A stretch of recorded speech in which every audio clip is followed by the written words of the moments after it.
For the 13th time, the Monetary Policy Committee of the Central Bank of Nigeria has displayed its hawkish stance, but this time by a moderate 50 basis point hike on the monetary policy rate.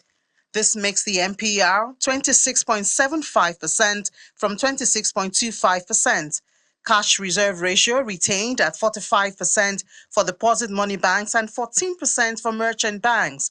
The meeting also retained liquidity ratio at 30%, while the asymmetric corridor has been adjusted to plus 500 minus 100. This is hinged on monetary policy gaining further traction. With food remaining a major factor of Nigeria's increasing inflation, the meeting has spoken on the need to watch the drivers.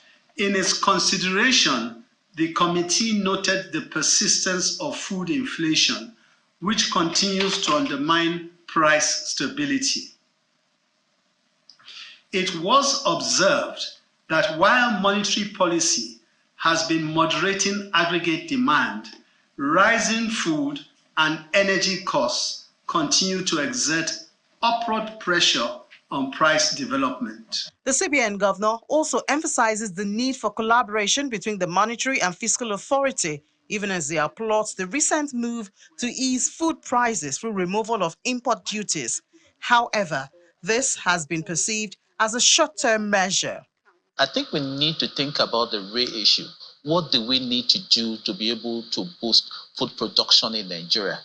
That is what we need. We have so many research institutes in Nigeria talking about yield. I can't even see what they've done or what they've delivered in the past years that we've had them.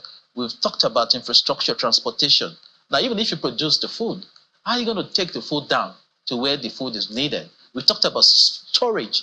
We've talked about how much losses we're incurring, right? And so we need to focus on infrastructure really and truly. As the meeting watches out for the impact of the 50 basis point increase, they note with pleasure some positive macroeconomic indices, which includes increase in diaspora remittances, which is at $2.34 billion, as well as in capital importation, which stood at $5.92 billion as of June 2024. The CBN governor, Mr. Cardoso, says this is encouraging and a motivation for the regulator to remain intentional in not just policy pronouncement, but also implementation.